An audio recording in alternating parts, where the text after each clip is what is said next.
Hey guys, in this video I'm going to talk about the Versa peristaltic pump and give you some tips and tricks to ensure that you get the absolute best performance from your pump. The best place to start is in the actual design of the pump. So if we take a look at the Versa, and I have my 4-pack here, but I'm going to pull one of these off because you can run these individually. But here is the pump. Now what we have here is a peristaltic pump because it squeezes the tubing, so it expands and constricts, and that's what pushes the water through as the rotor turns. And then the rotor itself is driven by a stepper motor in the back and then a planetary gear drive. So what that means is that you can have a highly controllable, very precise, and very rugged pump, which is what you have in the Versa. Now, one of the other things that you'll notice about this pump is that it uses a thicker tubing than what you're probably used to seeing, and it also allows you to calibrate it so that the rotor always parks in the same place every time. The reason that we do that is so that the crimping in the tubing, and if you pull this out you can see that, is always in the same place.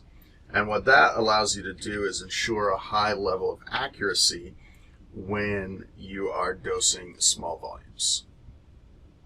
A couple of things to bear in mind with a peristaltic pump and also with pumps in general. One of those things is that the performance of the pump is going to vary depending on how you run it. Now what that means is, for example, a pump particularly of this type has more pressure generating potential pushing than it does pulling. So if you are going to be running this pump as a auto water change pump, you are going to want to put this so that if it is creating head pressure, it's creating it from underneath, not pulling from above.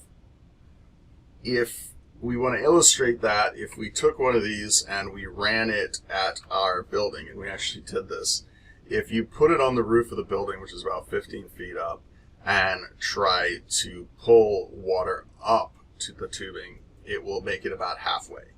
If you put the pump on the ground and push the water up, it will go the entire 15 feet. So that's one thing. Another thing is every time you put a curve or a right angle into a pump, pump's plumbing, you are basically reducing its capability in terms of pressure, head pressure that it can generate. So that's another aspect of tubing and piping to keep in mind. Another thing with this sort of pump is that it is much more precise at lower volumes, or rather at lower operational speeds. So what that means is as you increase the ml per minute that you are dosing, you are going to have a larger margin of error than you will at a much lower, slower level. So that's an important thing to bear in mind, especially, again, if you're going to use this for auto water changes, or if you're going to run it with a auto top-off system that is not using some external control like a float switch. As of right now, Ecotech does not have a float switch or some external control, so everything that you do in terms of water change or top-off, unless you are going to use a timer or a float switch of your own, is going to be using the Mobius app and is going to be relying on time and that the pumps are functioning and are calibrated appropriately. That brings us to another thing. When you are setting up your Versas, you have the ability to calibrate the pump. We highly recommend that you calibrate the pump. And what is particularly important is that you calibrate the pump appropriately for what it is that you're going to use it for. For instance, if you are going to be dosing in the region of 50 ml a day, then you should take a look at what that speed is and calibrate that as your calibration level. if you are going to be using this for a water change, then you may want to be using a 5-gallon bucket and a scale to determine what the calibration is. The reason for doing that is because the software or the calibration routine in the Versa is smart, and it's designed to take in a number of factors to give you an aggregate calibration, not one necessarily that is precisely specific. And the reason it's done that way is so that it can accommodate different setups better than it would be able to if the calibration was just cut and dry for the volume through the pump, if that makes sense. So, for instance, you have a lot of tubing, you're doing a lot of volume, you're dosing or running the pump at high speed for a few minutes. There's a lot of variables associated in that, and that's what the software in the calibration routine in Mobius will take into account, as long as your calibration methodology or what you're doing to calibrate the pump is similar to what you are going to be doing when you pump. Another one is that if you are going to be using your Versa to feed a calcium reactor, again, much better to push the solution through the calcium reactor than it is to pull through the calcium reactor. And there's a couple of reasons for that. Again, you get better performance by pushing, and the other is because the water going into the calcium reactor is less damaging to your tubing than the water coming out. So that will increase the longevity of your, when I say water coming out, the solution coming out of your calcium reactor. So that will increase the longevity of your pump. So there's a couple important characteristics there. Other things, in terms of checking and if you are experiencing problems with volumes being dispensed. You've done the calibration, you've set it up. The points of failure that you're likely to encounter with this type of pump are largely going to be associated with your tubing. So again, if you're noticing that volumes are off and everything in your program seems to be correct, then make sure that you've got good seal on your push-to-connect fittings. This is a replaceable part. It is a part that could potentially wear out. If you have any issues with it, simply contact our customer service. Very fast to take out, very fast to replace.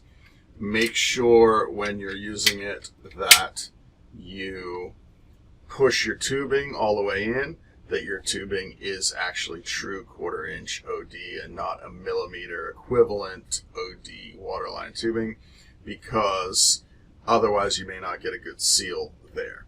The other thing to check too is to make sure that your rotors are pushing the tubing and that you don't have any obstructions anywhere in the line. But one of the things that can happen with these sorts of pumps is that you can get a situation where the tubing is not properly compressed on the edge. Now, tubing is twisted to try to ensure that it will always pull tight into the housing, but again, that's something to check, and if for some reason your tubing is wearing out, it may ride up, at which point you will not get that same level of seal. So that could be two things beyond the software to take a look for. One of the other things is there should be a small quantity of lubricant on the tubing, and that allows the rotors to move easily around on the tubing, and again will ensure accurate and reliable performance from your pump. Another thing to consider with the Versa pump is operational noise. Now, Ecotech advertises, we advertise that this is a very quiet dosing pump.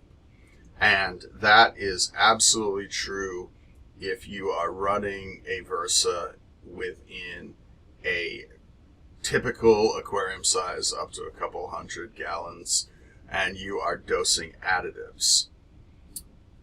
At that rate, you will, especially if you are prolonging that dosing over a lengthy period of time, or even an hour or 2 hours, you will notice that the pump runs very slowly.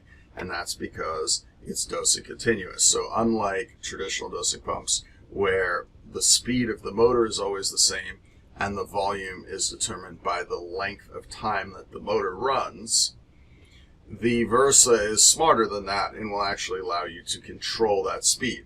So if you want the pump to run as quietly as possible, prolong the length of dosing of whatever volume you want to dose over the longest possible period of time. The pump will run slower, obviously at very slow RPMs. Motor noise, rotor noise, everything is virtually negligible.